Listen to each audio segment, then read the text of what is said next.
Welcome to 'Cause We're Nerds, the podcast that covers trends and new releases in comics, movies, video games, board games, and much more.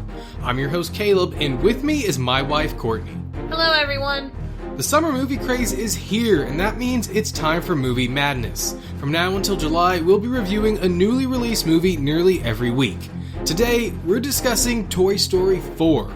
Is the latest movie in the ongoing series able to honor its legacy? Will new addition Forky fit in with the rest of the toys? And how will the film fare now that the toys have moved on from Andy? Find out on this week's episode of 'Cause We're Nerds. I'm back and ready to podcast. And by podcast, I mean sit in my empty room and talk to you. Welcome back. Thanks. It's good to be back. Oh man, guys, this episode is coming out pretty late. Sorry. I think as Jacob and Courtney mentioned, we were all in Hawaii, and then I had to turn around and go to Boston for a business trip. And I was just not recovered yet.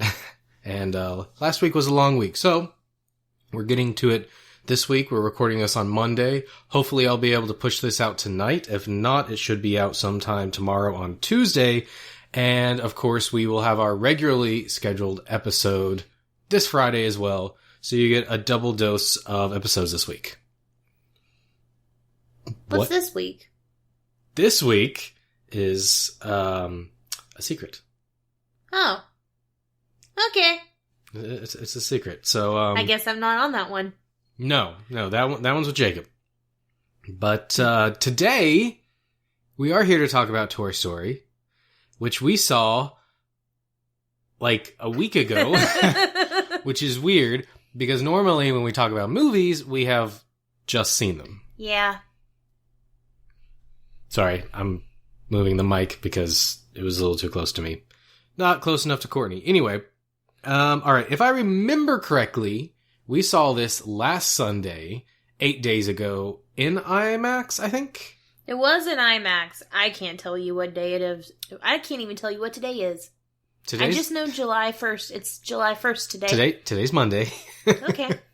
Yeah, so I think it was IMAX, and if I remember correctly, there weren't that many people in the theater. I think it was either a 4 o'clock or a 6 o'clock showing. It wasn't super late, but there were way fewer people in there than I expected. Of course, it's Toy Story, so there was a range of ages, little kids all the way up to adults, like ourselves. Yeah. Even some people older than us. Toy Story's been around. Fun fact, did you know that Toy Story was Pixar's first movie? Yes, I did. So I watched a documentary about this three weeks ago or so. It was Pixar's first movie, and it was also the first 3D animated movie. I also knew that. Yeah, the documentary... Surprisingly. The documentary was really good. I watched it. It was on Netflix. It's called, something like Making Pixar or something like that. I'm sure if you type in Pixar, it'll come up. It's a bit old now. I think it was made in like 2006, 2008. So they've done a lot of stuff since, but it talks all about their creation. And initially they weren't formed to even make movies. They were just experimenting with 3D technology. As a lot of you know, Steve Jobs was involved with them. I did not know that. Oh, you did? Yeah. So after Steve Jobs was ousted from Apple, he went to Pixar and he purchased Pixar and he started working with them. And that's one of the major reasons Pixar went on to be successful. Oh, that's cool. Because for years, they weren't actually making any money. They were just doing tests on 3D animations and not even movies, just 3D stuff. And their dream was maybe to eventually make a movie, and then it ended up just kind of happening. They struck a deal with Disney and got funding and were able to make this movie. It was not without its hardships. Being the first of its kind, of course, they had to invent everything from the software to the workflow to how do you even do any of this stuff. So it was really interesting, very insightful. I got to see their first little animation with the lamp that's in the Pixar logo that comes out and hops onto the eye. That was a character from one of their original animations. Oh, that's cool. So anyway, it's really cool. Check it out if you haven't. I think you'll like it if you're into Pixar. I have seen all of these movies. multiple times. Yes. Except for 3. I have not seen 3 multiple times. Yeah, we've only seen 3 once. And that was in the theaters together. And that was in the theater. Honestly, I don't remember a whole lot about these movies. Obviously, I remember the characters the most. You don't remember much of 1 and 2? Well, hold on. Okay. Hold on. Okay. I don't remember much plot stuff. I have, like, snippets. Pizza Planet. The alien, the claw.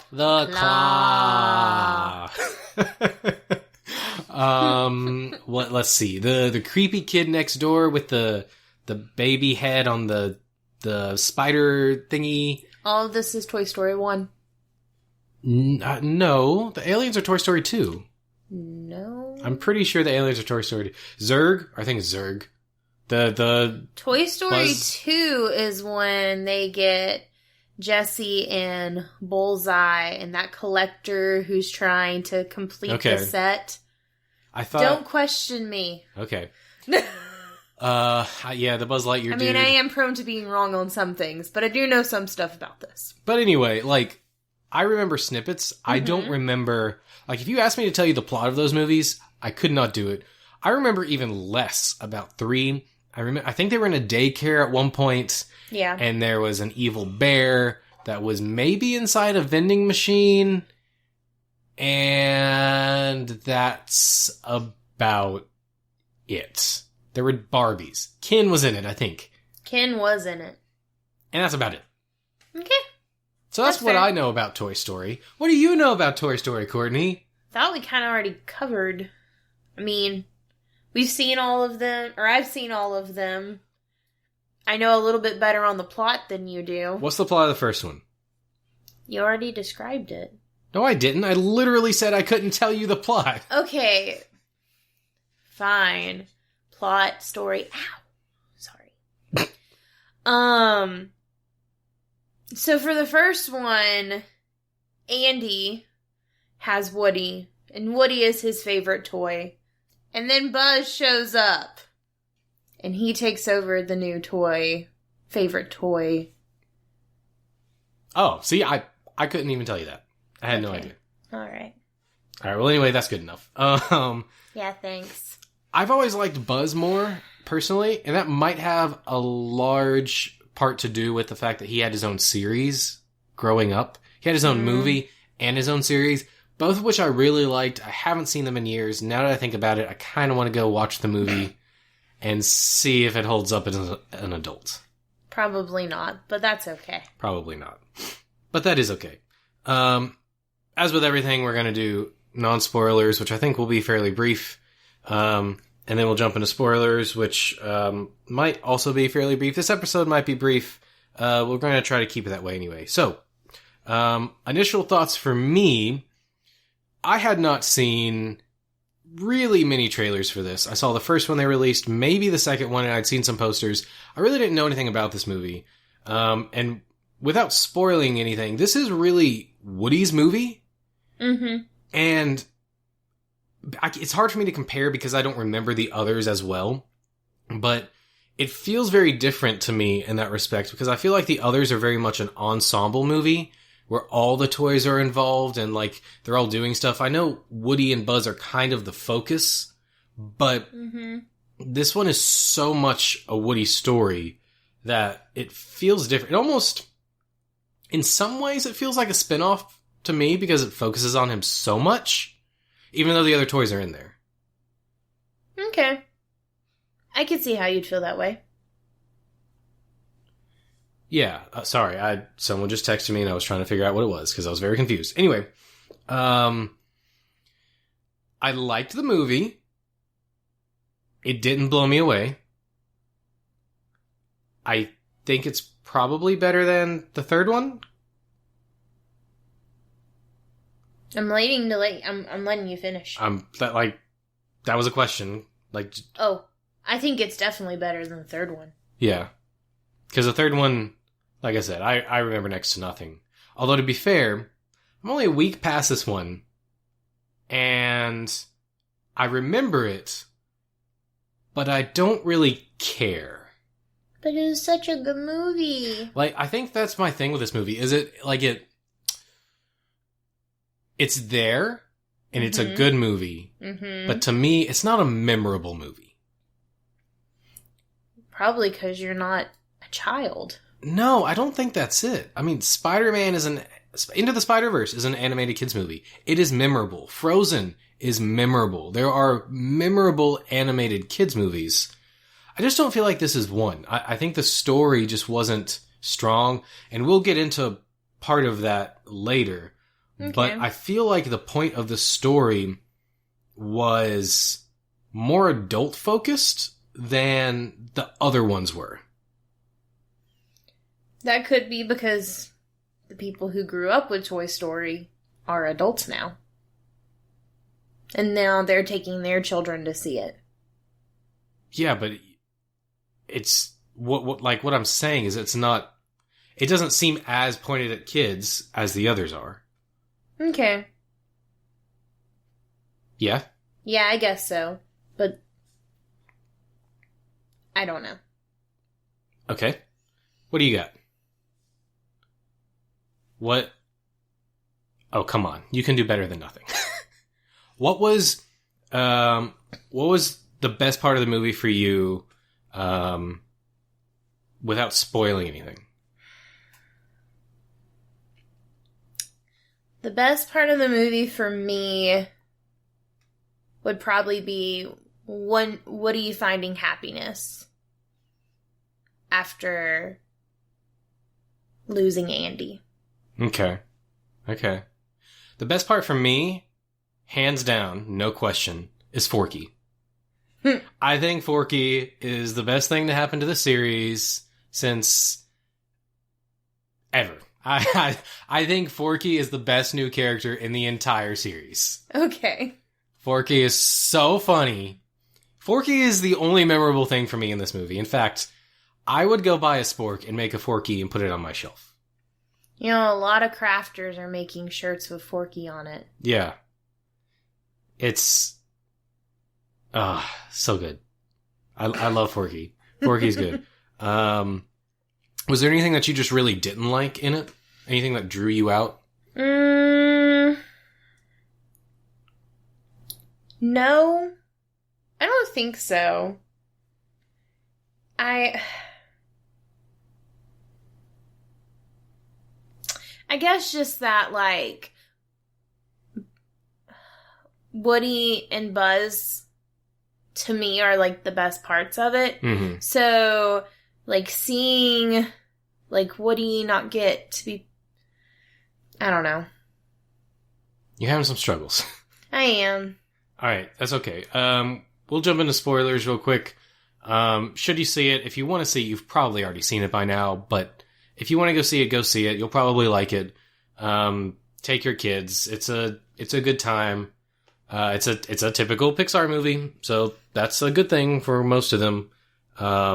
Performance is all great. All that stuff, is always great. It looks good. It looks better than 3. So anyway, go check it out. We're going to jump into spoilers now. Again, if you haven't seen it, go ahead and shut it off if you don't want to know what happens. Otherwise, keep on listening. So, one thing for me, the plot was weird. For most of the movie, I was trying to figure out what it was about. What's the point? Why are we going through this? What's the moral? And you finally find out at the end. And this is what I was talking about with it being more adult-focused. It's about moving on. Yeah. Because the crux of the movie is Woody is no longer with Andy. Mm-hmm. And he's having a hard time stepping out of the leadership role, which I didn't even remember him having, to be honest. Oh, man. Like I said, I don't remember the movies. Clearly. But he's having issues stepping out of that and finding his place.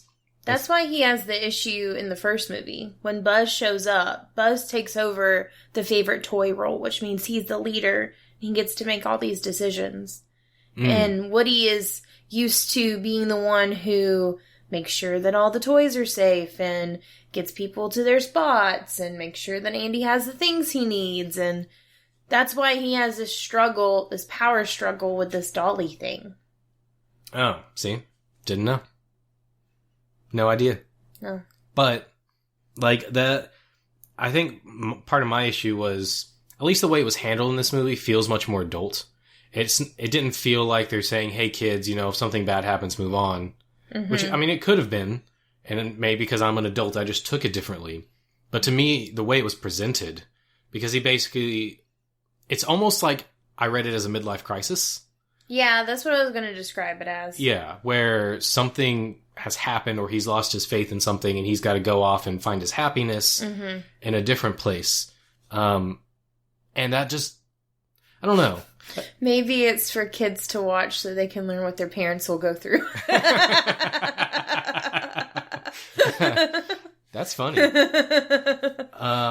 Or maybe the people who are creating it are currently going through a midlife crisis. They're like, people will relate. Yeah. I mean, it totally could be. And it's nothing new for kids' movies to have kind of adults' morals in them and stuff. Right. But normally, they also have something pretty overt for kids. And it just didn't feel that way, at least to me. Yeah. It did feel like it was speaking to an older audience. But I think having elements like Forky and well, I mean, the little girl going to kindergarten and preparing for that, maybe that's what the kid audience piece is for. One thing that I do remember from the others, and I think one reason is because I've been playing Kingdom Hearts, and this is leaned on pretty heavily in that series, is kind of the wonder of being in a toy world. And in the first one, I guess it's the first one, you said it was, with the aliens and going to the toy store and all that stuff, it's kind of fantastical. And it's like, whoa, this is an interesting world. This movie, though, for the most part, is just toys in a regular world. Mm-hmm. Most of them we've already met and seen before. Yeah. There wasn't anything that felt new or magical with it. It's just different characters. Well, only a few new characters. Yeah, but that's what I mean. But I guess, because we've already seen them kind of in their world in pretty much all three movies. The first three. Definitely the first two are heavily yeah, this is their world. I guess in my mind, 3 was more of in our world, because I seem to remember them going out and doing stuff. They do go out more and do more stuff. I mean, and even 2 has those elements. Yeah. Well, and I guess 1 technically does too. And maybe that's part of my issue is this movie just feels really small. Mm-hmm. It kind of takes place in one of 3 places. Yeah. You're in the girl's bedroom, you're in the RV, or you're in the antique store. Yeah. Well, the carnival. Okay, but there's not much that really happens there. There's a few other small things, you're in the carnival briefly, you're in Andy's room briefly. Yeah. But there's I feel like in a lot of the others, you don't spend a ton of time in those types of places. And maybe it's because the places we spend time in are small. They feel confined. The antique store is really crowded, so it feels that way. Right. The RV definitely feels that way. Mm-hmm. So I don't know. It just had a really small movie feeling to me. That's fair. I think that just because it's small, and I know you're not saying this, but I think just because it is kind of feeling smaller or on a smaller scale, I don't think that hurts it. No, I think that doesn't inherently hurt it. It just kind of felt off for me. Maybe I wasn't expecting it. And the whole thing also felt off to me because Buzz and Woody weren't together. Yeah, that was a little different. I do think that's why what you said earlier, that it definitely feels more of a Woody movie. It's more about him finding his quest. I think that's or self or whatever. Because I think, he was always the favorite in the beginning, and so he's been around the longest, and I think he is having the hardest time letting go. Mm-hmm. He should listen to Elsa. Yeah. I don't know. It wasn't what I was expecting. Woody and Buzz have maybe 2 or 3 scenes together. It's pretty small. Definitely when he leaves, definitely when he gets back. And I think briefly in the middle, they might meet up. But for the most part, it's Woody, Bo Peep, the creepy mannequins, and the girl, for the most part. And then there's a couple of characters that come in and out. Speaking of which, what did you think of the new characters? I thought they were fun. I liked the Kaboom guy. The motorcycle guy? Yeah. Yeah. Keanu Reeves in that role. Yeah. Really good. I didn't realize it was Keanu Reeves. I thought he was supposed to be in this. And I was watching it. And I was like, where's Keanu Reeves? And I finished, and I realized that was him. And I don't know if I just wasn't paying enough attention. To me, it didn't sound like him, which is a good thing, I think. Yeah. He was really funny. Yeah, I didn't think it was him at all. Yeah. But I didn't know he was supposed to be in the movie, so I didn't know to be listening for him. What do you think of the mannequin people? They were creepy. In fact, like, the scenes with them and the doll, I was like, this is really dark and kind of creepy because they're trying to steal Woody's voice box and all this other stuff. But then, as I'm sitting here and I'm like, I was going to bring this up, it occurred to me that all of them have dark points to them. Mm-hmm. And I guess I didn't realize how dark they were until now as an adult. That I'm watching them, I'm like, this isn't a kid's movie. Okay. Yeah. Like, I think it's good for kids to be exposed to evil. No, I'm just kidding. Well, it's good for them to be exposed to things that aren't just happy all the time. No. I understand that, and I get that. I guess, like, when I was watching the movie, I'm like, I don't remember the others getting this dark. Like, this is kind of intense. Mm-hmm. But then, like, as I'm thinking back, I'm like, no, they all have that. The kid, the neighbor, and then in the second one... Zurg falling off the elevator, I think? Yeah, that's in the second one. But he's not really the evil guy in that. The evil guy is the collector. Yeah. And then in the third one, it's that... The furnace. Yeah. The furnace. Where everyone's gonna die. We were all prepared to say goodbye. So for a couple of years after that, when I had forgotten what was in it, I, for some reason, was thinking that they actually did die in the furnace. So when they announced Toy Story 4, I was like, wait a minute. Weren't what? They all dead? No, they're not. Yeah, right? No, but yeah, the mannequin dummy people, they're a little creepy. Yeah. I felt like they overused them. Like I agree. They were in it a lot. And because they don't speak, it's like... Cool. You can only do so much. Well, they could speak. Yeah. Could they? Yeah, if there was a human controlling them. Oh, my goodness. The doll, whatever her name is. I know, I'm really trying to remember this doll's name. Betsy Boop, I'm going to name her. No. Can we look up the name? No.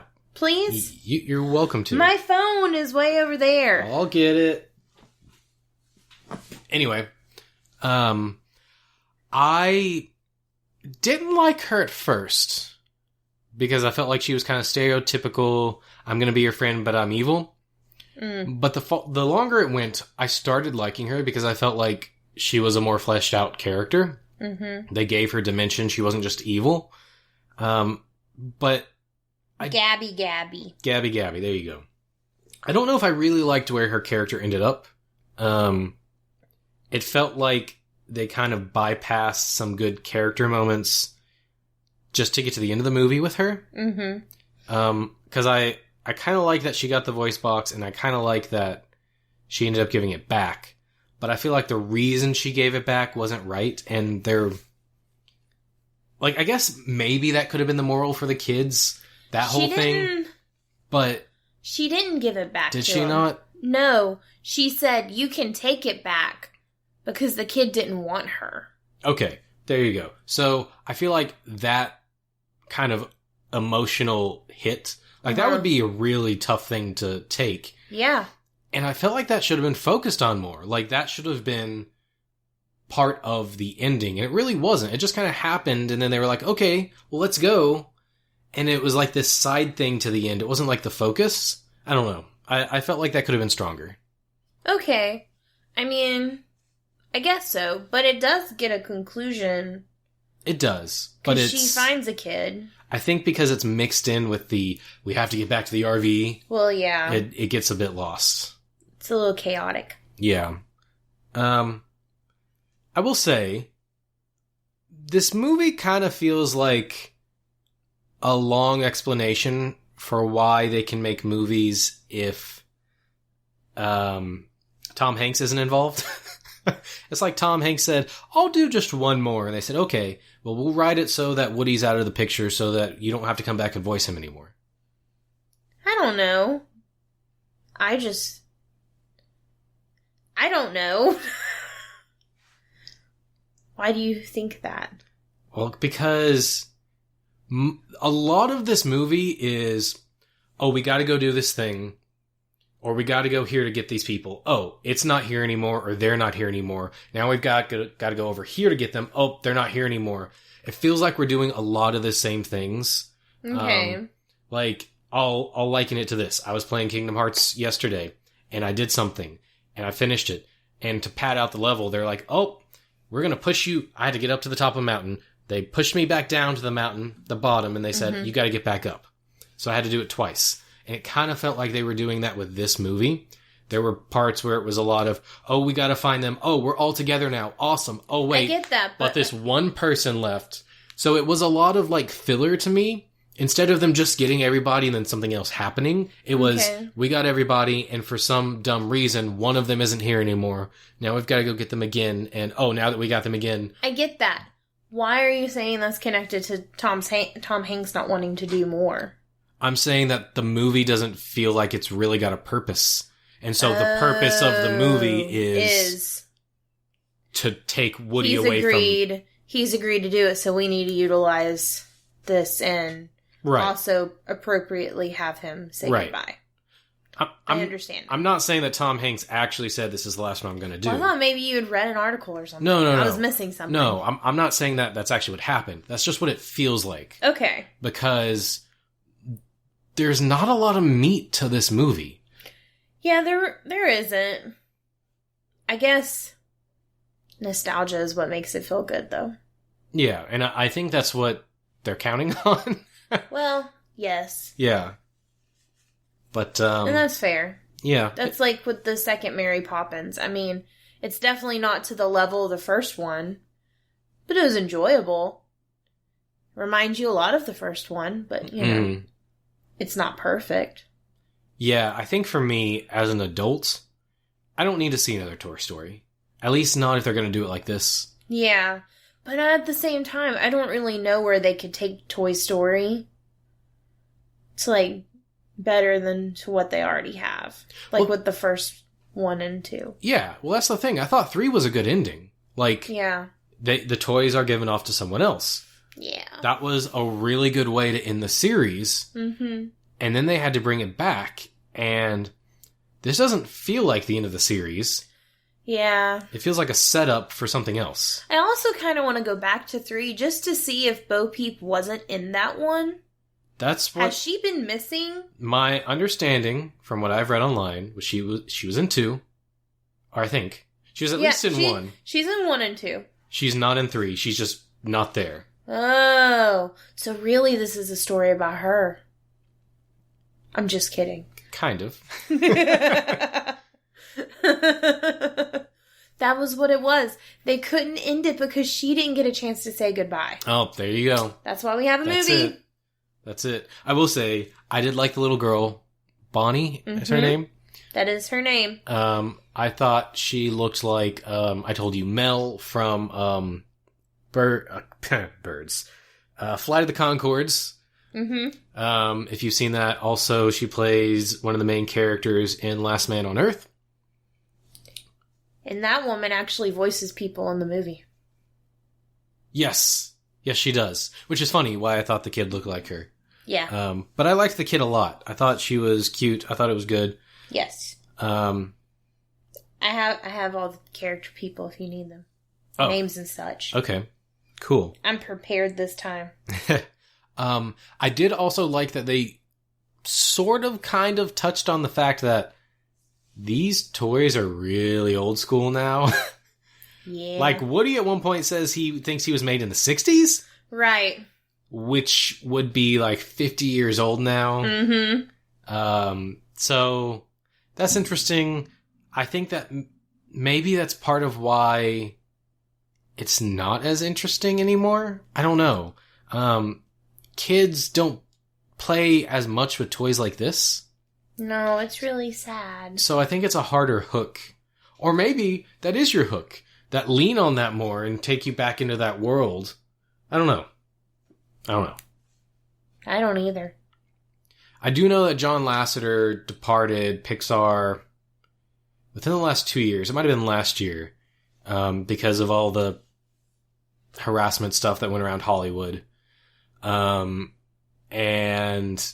I kind of wonder if that maybe hurt this movie some. John Lasseter was the head of the studio, and he had been involved in everything. He had done several of their films, and not necessarily direct them, but very heavily involved. I mean, he is the head of the studio, so you can kind of liken that to a CEO being very directly involved with the company.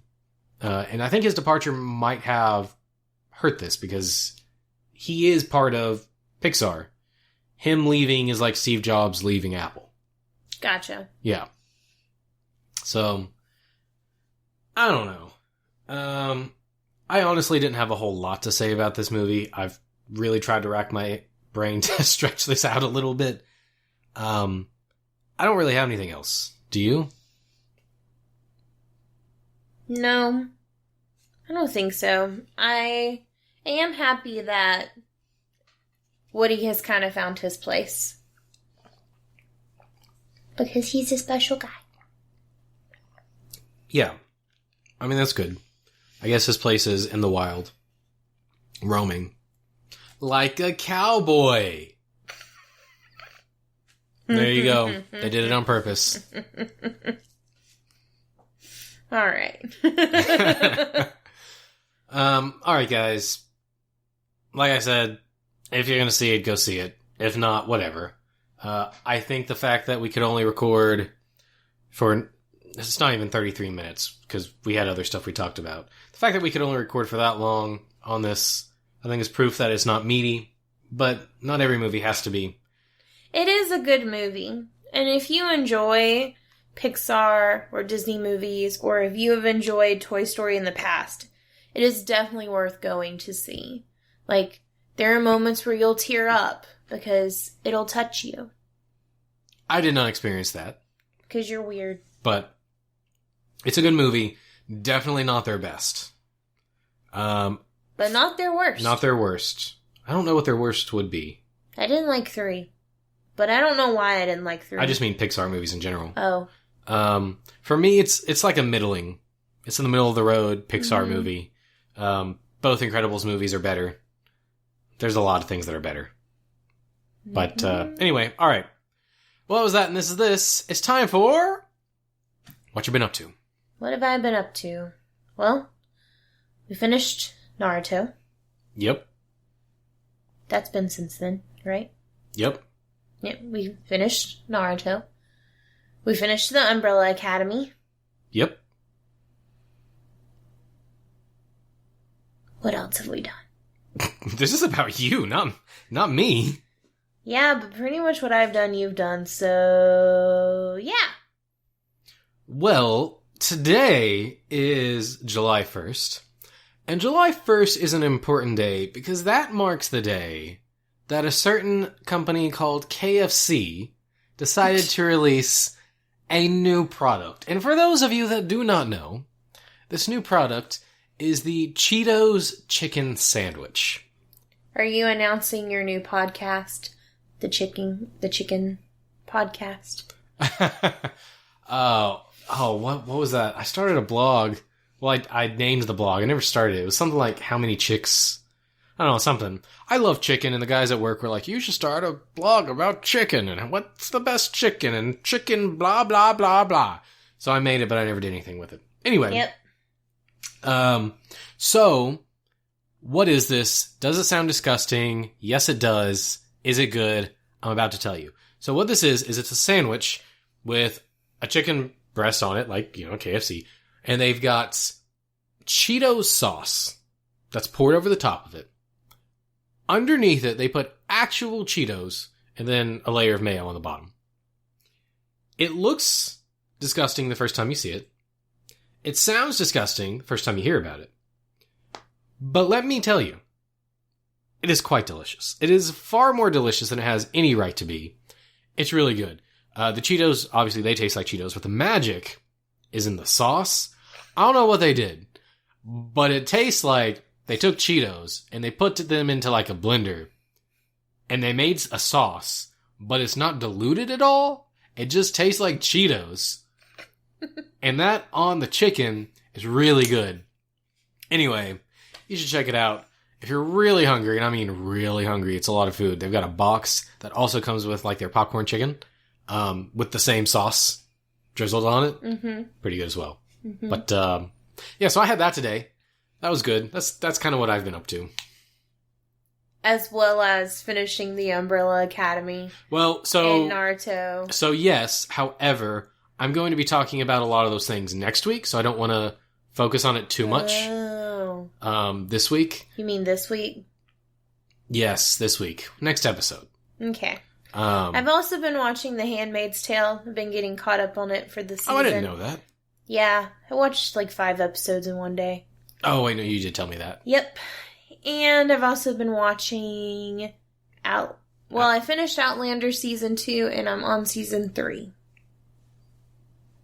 Very good, very good. That's all, folks. I have seen a variety of movies. I've done some other things. As I said, I will talk about those more next week, or next episode, in more detail with Jacob. So we'll have a good time. But until then, you have something? No.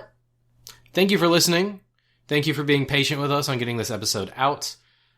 Please check back Friday for I was going to say a more standard. It's not going to be a more standard. Check back the week after Friday, next week, the second week of July, for a more standard episode where we talk about Spider-Man Far From Home that week, because that comes out in 2 days. Da-da-da-da. Woo! All right, guys, but we do want to say thank you to Taylor Poole for putting together our amazing opening and ending music. You can find him at taylorpoolemusic.com. That's TaylorPoole music.com.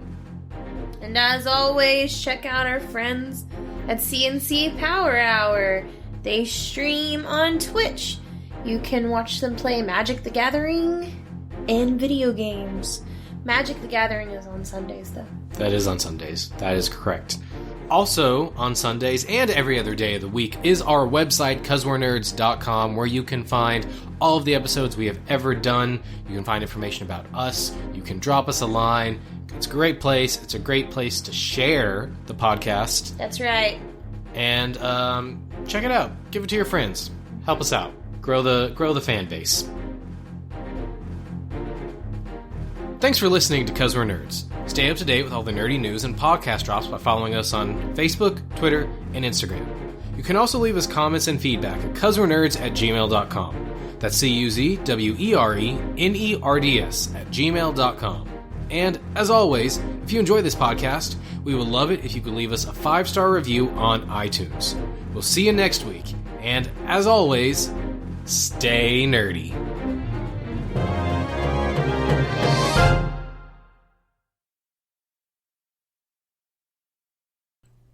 Do do do do do do do do do do do. You got a friend in me. You got a friend in me. When the road is tough ahead and you're miles and miles from your nice warm bed. Dun dun dun dun, what the old man said. You got a friend in me. Do do do do do do do do do. See, you forgot some of the lyrics there. I've probably got half of them wrong anyway. All right. That's all. To infinity and beyond!